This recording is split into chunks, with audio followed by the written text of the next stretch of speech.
Slick back. No, no, slick back. That's what I said. Slick back. No, nigga, I'm a pimp named Slick back. Pimp named Slick back. Pimp named Slick back. Nigga, are you deaf? I'm a pimp named Slick.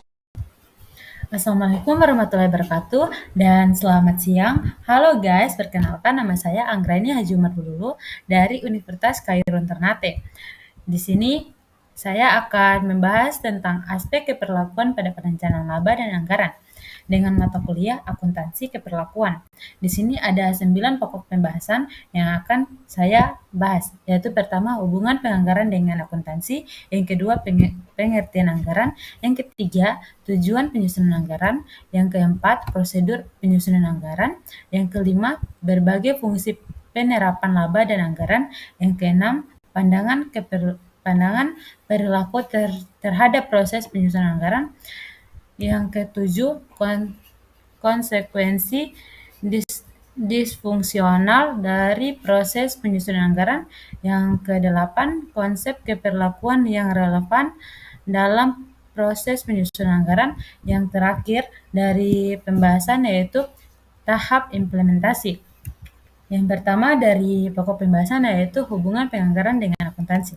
Anggaran dan akuntansi memiliki kaitan yang erat, di mana akuntansi mengkaji data historis yang sangat bermanfaat untuk mengadakan estimasi yang akan dituangkan dalam anggaran, yang nantinya akan dijadikan sebagai pedoman kerja di waktu yang akan datang. Dengan demikian, akuntansi sangat bermanfaat di dalam penyusunan anggaran.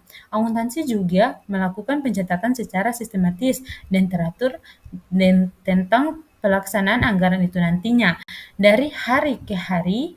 Dengan demikian, akuntansi mengkaji data realisasi pelaksanaan anggaran secara lengkap. Data realisasi pelaksanaan anggaran ini yang nantinya dibandingkan dengan apa yang tercantum dalam taksiran anggaran itu sendiri untuk mengadakan penilaian atau evaluasi kerja perusahaan. Yang kedua yaitu pengertian anggaran. Anggaran merupakan rencana yang disusun secara sistematis yang diliputi seluruh kegiatan perusahaan yang dinyatakan dalam unit atau satuan moneter dan berlaku untuk jangka waktu atau periode tertentu yang akan datang. Dari pengertian tersebut dapat diketahui bahwa anggaran merupakan hasil kerja atau output, terutama berupa taksiran yang akan dilaksanakan di masa mendatang.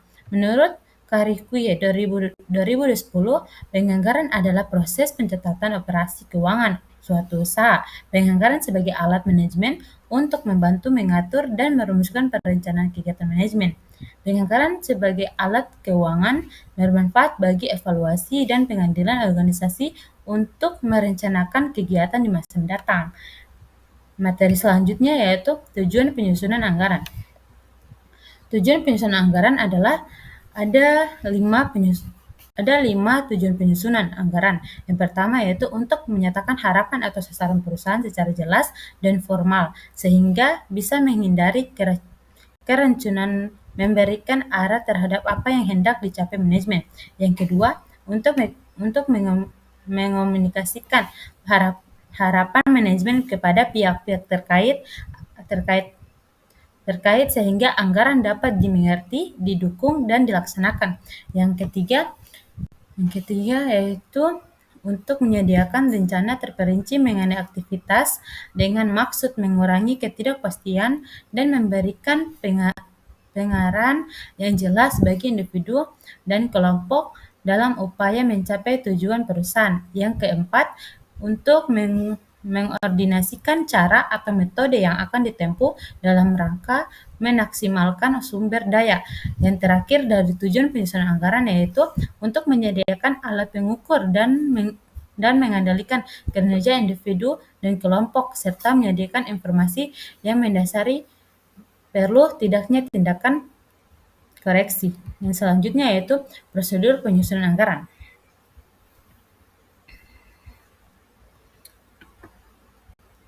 Untuk penyusunan anggaran, tugas mempersiapkan dan menyusun anggaran ini dapat didelegasikan kepada bagian administrasi dan bagian keuangan, yaitu pertama bagian administrasi.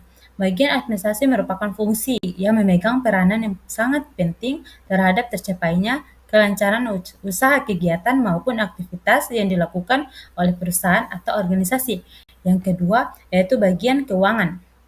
Bagian keuangan mempunyai tugas melakukan pengontrolan terhadap keuangan perusahaan dalam menyelenggarakan tugas pokok sebagaimana yang dimaksud. Bagian keuangan mempunyai tugas dan fungsi sebagai berikut, yaitu pertama mencatat pemasukan dan pengeluaran uang perusahaan, yang kedua membuat laporan keuangan untuk dilaporkan ke pemilik dan ke bagian administrasi pajak, yang ketiga melakukan pembayaran gaji karyawan setiap bulannya, yang keempat membuat buku kas dan buku pengeluaran operasional perusahaan, yang terakhir yaitu melakukan pembayaran terhadap biaya operasional kantor. Yaitu materi selanjutnya, berbagai fungsi perencanaan laba dan anggaran. Perencanaan laba adalah pengembangan dari rencana operasional untuk mencapai sasaran dan tujuan. Laba sangat penting dalam merencanakan karena rencana yang diharapkan adalah laba yang memuaskan.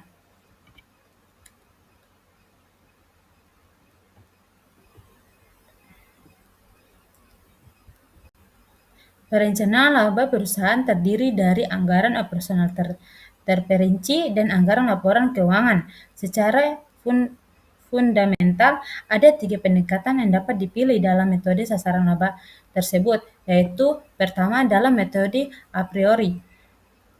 Sasaran laba mendomisili perencanaan. Pada permulaan, manajemen menentukan sertifikasi suatu tingkat imbal hasil yang diharapkan dan kemudian menuangkan realisasi dari sasaran tersebut melalui perencanaannya.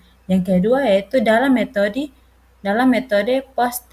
posteriori. Sasaran laba merupakan subordinasi dari perencanaan yang dinyatakan sebagai suatu hasil dan perencanaan. Yang ketiga dalam metode pragmatif. Manajemen menggunakan suatu standar laba yang telah diuji sesuai dengan pengamalan. Yang selanjutnya yaitu pandangan perilaku terhadap proses penyusunan anggaran. Ada 3 tahap utama dalam proses penyusunan anggaran, yaitu ada penetapan tujuan, kedua implementasi, dan ketiga pengendalian dan evaluasi kinerja. Untuk menyusun anggaran atau rencana laba, terdapat langkah-langkah tertentu yang perlu diambil, yaitu pertama, manajemen puncak harus memutuskan apa yang menjadi tujuan jangka pendek perusahaan dan strategi mana yang akan dilakukan untuk mencapainya. Yang kedua, yaitu tujuan harus ditetapkan dan sumber yang dialokasikan.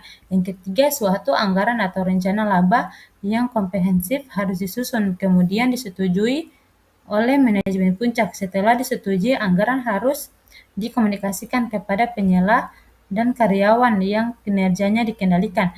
Yang terakhir yaitu anggaran digunakan untuk mengendalikan biaya dan menentukan bidang masalah dalam organisasi tersebut dengan membandingkan hasil kinerja aktual dengan tujuan yang telah dianggarkan secara periodik.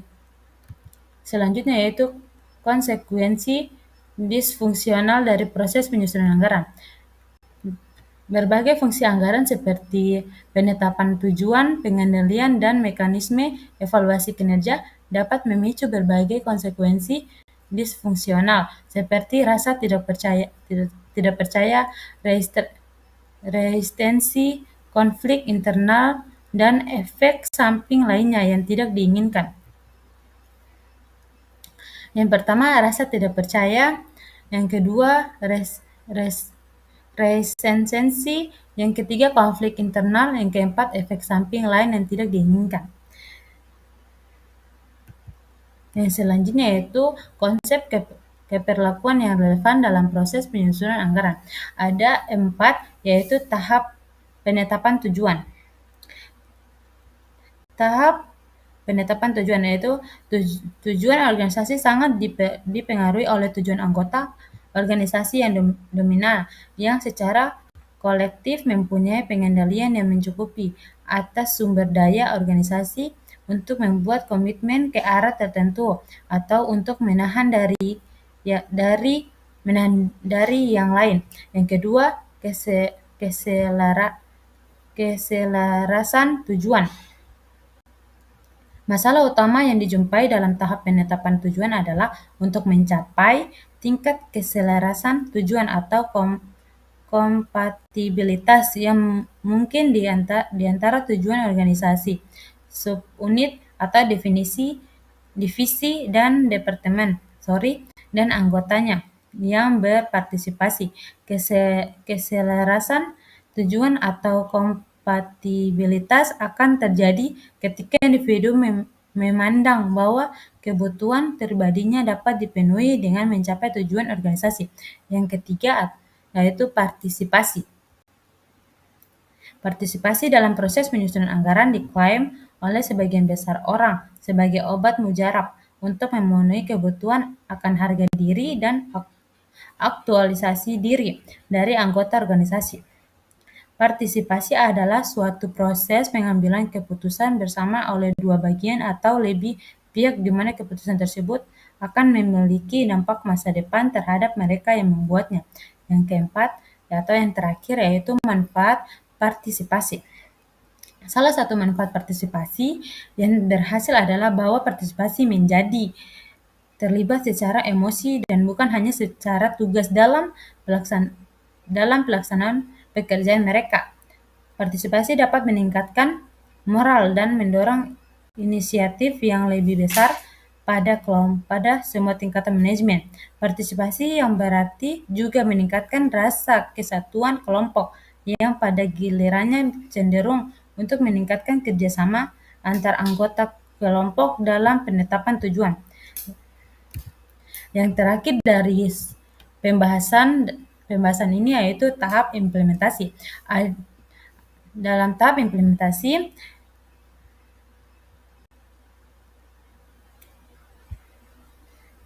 setelah tujuan organisasi ditetapkan, Direktur Perencanaan mengonsolidasikannya ke dalam anggaran formal yang komprehensif. Cetak biru untuk tindakan ini di tingkat perusahaan kemudian disetujui oleh Presiden atau Dewan Komisaris. Anggaran tersebut kemudian diimplementasikan melalui komunikasi kepada karyawan kunci dalam organisasi. Hal ini menginformasikan kepada mereka mengenai harapan manajemen, alokasi sumber daya, kota, produksi, dan dengan waktu. Di sini tahap implementasi terbagi menjadi dua, yaitu pengomunikasikan anggaran dan kerjasama dan koordinasi. Yang pertama, pengomunikasikan anggaran. Direktur Perencanaan bertanggung jawab untuk mengimplementasikan anggaran. Hal ini dicapai dengan mengkomunikasikan sasaran operasional yang disetujui kepada orang-orang di tingkat organisasi yang lebih rendah. Hal ini kadangkala disebut sebagai penjual anggaran yang dibawa. Banyak masalah komunikasi yang kompleks dapat berkembang dalam tugas menjual ini karena pesan tersebut harus dipahami oleh orang yang memiliki latar belakang dan pelatihan yang beragam serta yang bekerja di tingkat organisasi yang berbeda. Yang kedua, kerjasama dan koordinasi. Implementasi anggaran yang berhasil membutuhkan kerjasama dari orang-orang dengan beraneka ragam keterampilan dan bakat. Setiap dimensi dari perencanaan tersebut harus dijelaskan dengan hati-hati kepada mereka yang bertanggung jawab untuk mengambil tindakan guna mengembangkan dalam diri mereka suatu perasaan akan keterlibatan dan nilai penting mereka sendiri dalam konteks anggaran keseluruhan. Hal ini juga akan memperlihatkan tugas-tugas yang saling berhubungan dalam penyusunan seluruh aktivitas organisasi dan mengungkapkan peran yang dimainkan oleh masing-masing subunit. Itu saja yang bisa saya sampaikan dalam paparan materi tentang aspek keperlakuan pada perencanaan laba dan anggaran. Mohon maaf apabila ada salah kata atau kekurangan dalam slide yang saya tidak tambahkan atau tidak ada. Mohon maaf. Itu saja yang bisa saya sampaikan. Terima kasih. Assalamualaikum warahmatullahi wabarakatuh. Dadah.